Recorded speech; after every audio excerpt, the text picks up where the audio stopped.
kind of both. If the woman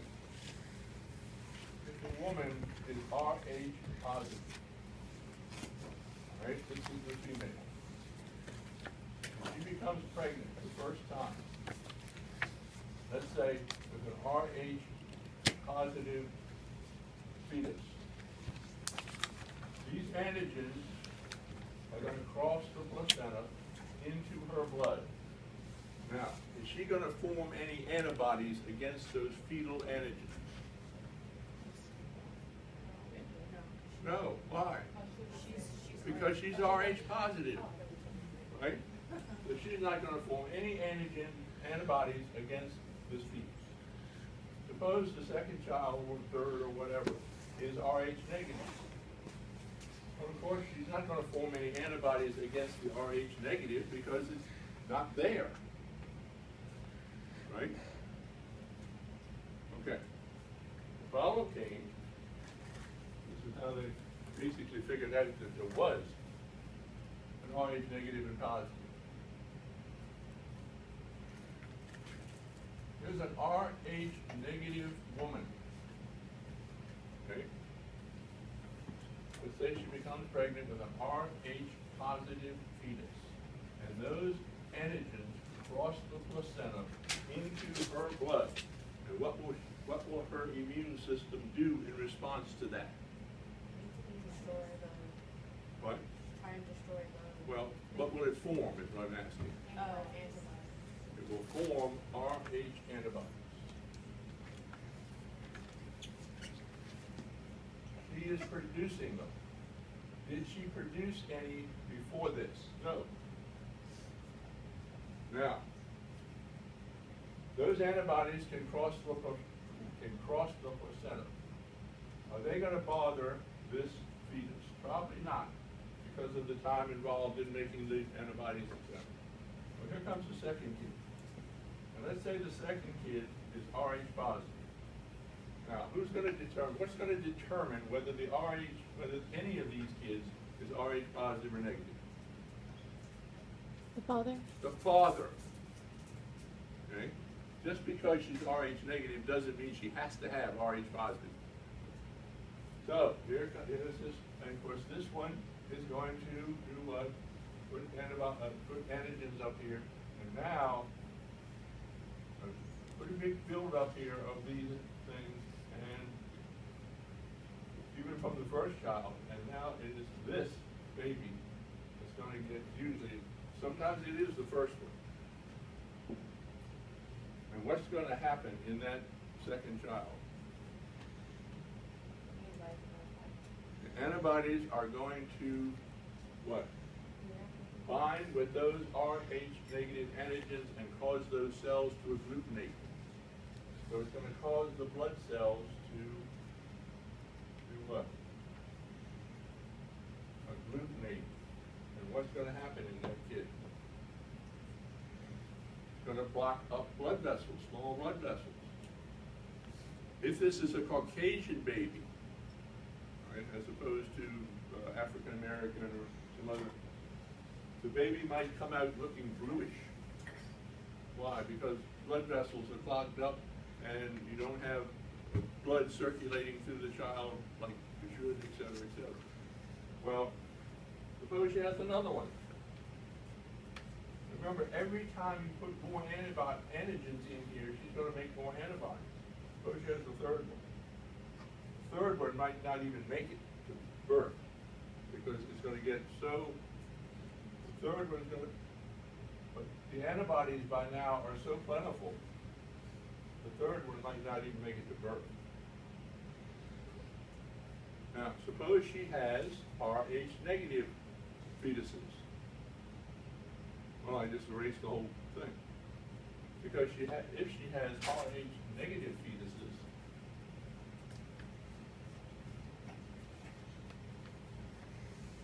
what? There's no antibodies. I mean, there's no antigens involved here, right? No antigens crossing the placenta, et cetera, so she's home free. Does each one of her babies, the Rh positive or negative, does each one of the babies have to be the same? No. No. could she have 3 babies and three different fathers? It's certainly possible. Okay, so if I'm an A person, then I have 2 possibilities. I have the A antigen and the RH antigen. Or I just have the A and I don't have the RH. That's what this is saying. Okay? Now,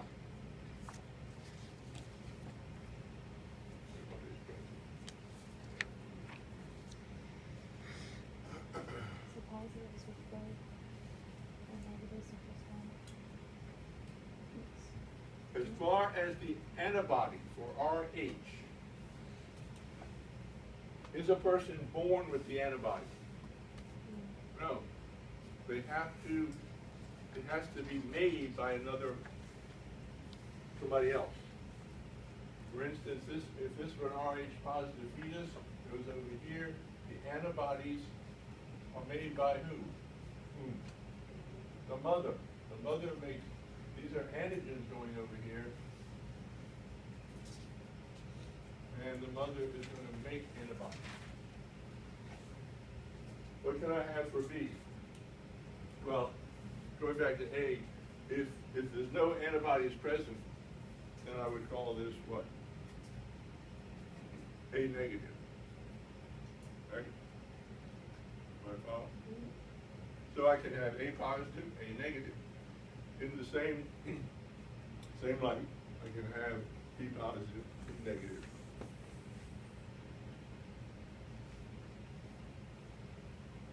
On the test, you will have a question that says, should this mother, and I have to give you the blood type of the mother, give blood to, and I have to say, is it whole blood, plasma, or cells to this particular person? I have to tell you what the blood type of the person is. Okay, we'll get into that in just a minute. So, here we have an AB person, A positive, A negative. So all I'm doing back here is adding, in some cases, another antibody or not adding another antibody. Okay, any questions on this?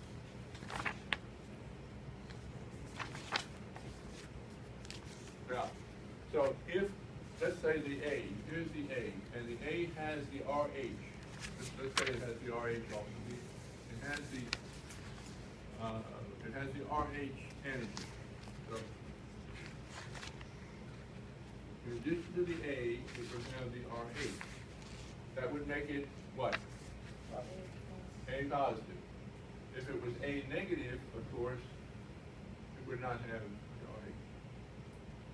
the RH. RH negative means the absence of. There is no such thing as an RH negative antigen. RH negative means the absence of the antigen. Okay? All right. So what we're going to do is your blood type. And put it up on the board. Now, in the next screen. Okay. Population group. European American. All right. Native African American. Korean. Why do I have these up here? Because a couple semesters ago I had about maybe 4 or 5 different people that's involved. I'm not a European American. I'm not an African American. I'm Japanese American, or I'm whatever.